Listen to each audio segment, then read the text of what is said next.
पाकिस्तान के इस किले में आज भी मौजूद है भगवान श्री राम के बेटे लव कुश। आखिर लव कुश क्यों गए पाकिस्तान और उन्होंने क्यों बसाया पाकिस्तान का लाहौर शहर। दोस्तों वीडियो को अंत तक जरूर देखें क्योंकि आज हम एक ऐसे रहस्य से पर्दाफाश करेंगे जो आपके दिमाग को हिला देगा। पाकिस्तान में मौजूद लाहौर शहर प्रभु श्री राम के दोनों बेटे लव और कुश ने बसाया था। दोस्तों इस घटना की शुरुआत होती है सन 2005 से। हरियाणा के पानीपत शहर में दशहरे के पर्व पर रामलीला का कार्यक्रम रखा गया था। इस कार्यक्रम में लोगों को बहुत अच्छी शिक्षा मिली, लेकिन जब इस रामलीला का अंत हुआ तो सभी लोग बहुत खुश थे। सभी जय श्री राम के नारे लगा रहे थे, लेकिन वहाँ पर एक मुस्लिम शख्स खड़ा था जो बहुत जोर जोर से हंस रहा था। उसका कहना था कि यह रामायण केवल कल्पना मात्र है, यह तुम हिंदुओं की सोच का नतीजा है। उस रामलीला में जो प्रभु श्री राम का रोल निभा रहे थे उनका नाम था अरविंद शर्मा। जब अरविंद ने देखा कि वह मुस्लिम शख्स सनातन धर्म का मजाक उड़ा रहा है, तब उन्होंने उस मुस्लिम शख्स से कहा कि मैं अगले 10 दिनों में तुम्हें एक ऐसा प्रमाण लाकर दूंगा जिससे तुम्हारे साथ साथ सभी कट्टरपंथियों की नींद उड़ जाएगी और पूरे संसार में यह साबित हो जाएगा कि रामायण कल्पना मात्र नहीं बल्कि अटल सत्य है। अरविंद ने यह चैलेंज तो दे दिया, लेकिन अब उनके सर पर एक बड़ी चुनौती आ गई।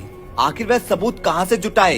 वह मूल रूप से पानीपत के निवासी थे, लेकिन उन्हें कहीं से पता चला कि जयपुर के अंदर एक ऐसा परिवार है जो प्रभु श्री राम के बेटे लव के 307वें वंशज है और उनका नाम था महाराजा भवानी सिंह और वह आज भी जयपुर में ही निवास करते हैं। अरविंद जी उनसे मिले और उन्हें सनातन धर्म के बारे में कई नई बातें जानने को मिली, लेकिन एक ऐसा सच उन्हें जानने को मिला जिसने अरविंद को झंझोर कर रख दिया। भवानी जी जो प्रभु श्री राम के बेटे लव के 307वें वंशज थे, उनका कहना था कि पाकिस्तान में जो लाहौर शहर है वह लव और कुश का ही बसाया हुआ है और आज भी वहाँ पर एक ऐसा सबूत है जो अगर तुमने कट्टरपंथियों के सामने रख दिया तो वह घुटनों के बल झुक जाएंगे और उन्हें यह मानना पड़ेगा कि रामायण कल्पना मात्र नहीं बल्कि सत्य है।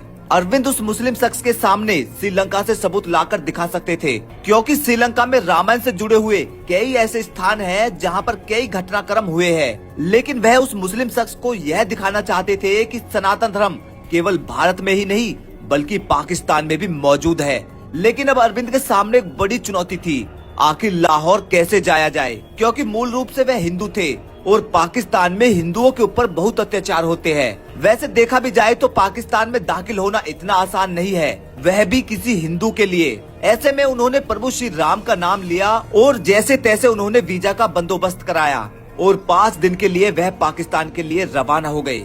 लाहौर पुराने पंजाब की राजधानी रही है जो रावी नदी के दाहिने तट पर बसा हुआ है। यह बहुत प्राचीन नगर है और कराची के बाद पाकिस्तान में सबसे ज्यादा आबादी वाला शहर लाहौर को ही माना जाता है। इसे पाकिस्तान का दिल कहते हैं क्योंकि शहर का इतिहास, संस्कृति और शिक्षा आज तक बहुत प्रसिद्ध रही है। लेकिन इसके पीछे जब आप रामायण से जुड़ा कारण जानेंगे तो आपके भी पैरों तले जमीन खिसक जाएगी। एक बार के लिए तो आपको भी विश्वास नहीं होगा। हिंदू मान्यताओं के अनुसार वाल्मीकि रामायण से हमें यह तो पता चलता है कि श्री राम ने जल समाधि लेने से पहले उन्होंने अपने बेटे लव को उत्तर और कुश को दक्षिण कोश का राज्य दिया था। दक्षिण कोसल में कुश ने कुशावती नामक नगरी बसाई थी, तो वही हिंदू मान्यताओं के अनुसार लाहौर नगर का प्राचीन नाम लवपुरा था जिसे प्रभु श्री राम के पुत्र लव ने बसाया था। जब अरविंद लाहौर पहुँचे तो वहाँ एक बहुत ही पुराना किला था और उस पुराने किले के अंदर लव का मंदिर बना हुआ था। उस समय पंजाब में सिखों का साम्राज्य था। कहते हैं इस मंदिर का निर्माण उसी समय हुआ था। हाल में अरविंद ने देखा कि यह मंदिर खाली पड़ा है और वहाँ पर मुस्लिम होने के कारण कोई भी मंदिर की देखरेख करने वाला नहीं था। लेकिन इस किले के एक निश्चित स्थान पर उन्होंने वह देखा जिसे देखकर आपके भी रोंगटे खड़े हो जाएंगे, क्योंकि वहाँ पर आज भी लव की समाधि बनी हुई है। वहीं पर एक शतरुंज भी मिला जिस पर साफ साफ लिखा हुआ था कि लाहौर आज से पहले लवपुरी के नाम से जाना जाता था। वास्तव में अपने इतिहास को इतना करीब से देखकर अरविंद बहुत ही सौभाग्यशाली महसूस कर रहे थे। वह बहुत ही खुश थे। उन्होंने उस पूरे किले की वीडियोग्राफी कराई जहाँ पर कई ऐसे सबूत थे जो रामायण से जुड़े हुए थे, जो शक को यकीन में बदल रहे थे कि सचमुच पाकिस्तान के लाहौर शहर को प्रभु श्री राम के पुत्र लव ने ही बसाया था। अरविंद ने उस पूरे स्थान की वीडियोग्राफी कराई और सबूत लेकर पुनः भारत वापस लौट गए और जब सबूत उस मुस्लिम कट्टरपंथी शख्स को दिखाए तो उसकी आंखों में आंसू आ गए। उसका मानना था कि पाकिस्तान इस्लामिक देश है, वहाँ पर केवल इस्लाम धर्म ही चलता है, लेकिन जब उसने देखा कि वहाँ पर सनातन धर्म का डंका बज रहा है तो वह भी घुटनों के बल गिर गया। और अरविंद से हाथ जोड़कर माफी मांगने लगा। अब देखा जाए तो दोस्तों आपके मन में एक सवाल जरूर आ रहा होगा कि लव के बारे में तो हमें सारी जानकारी प्राप्त हो गई, लेकिन कुश जिसे दक्षिण कौशल दिया था आखिर उन्होंने अपने साम्राज्य का विस्तार कैसे किया।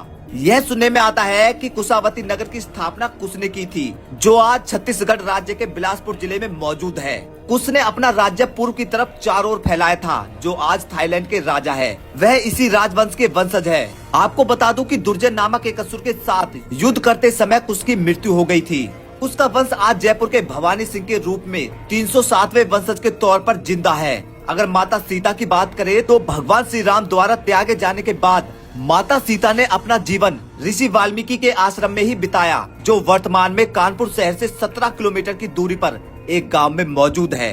भारत के कोने कोने से हमें रामायण और सनातन धर्म के होने के सबूत मिलते हैं, लेकिन फिर भी कुछ लोग यह बात नहीं मानते कि रामायण सत्य है। आज की जानकारी उन लोगों के मुंह पर तमाचा होगी जो रामायण को केवल कल्पना मात्र कहते हैं। आप भी यह वीडियो उन लोगों के साथ जरूर शेयर कीजिए जिन्हें रामायण के बारे में ध्यान नहीं है, जो अपने ही धर्म को नहीं समझते हैं। दोस्तों मैं तो बस इतना ही कहना चाहूँगा कि रामायण कोई कल्पना नहीं बल्कि सच में घटित हुई एक घटना है, जिसके सभी पात्र सच में थे। दोस्तों उम्मीद करते हैं आपको यह जानकारी बेहद पसंद आई होगी। यदि वीडियो अच्छी लगी तो इसे ज्यादा से ज्यादा शेयर करें, वीडियो को लाइक करें। मिलते हैं एक और खास वीडियो के साथ, तब तक देखते रहिए धर्मा स्टोरीज, क्योंकि धर्म ही सबसे बड़ा कर्म है।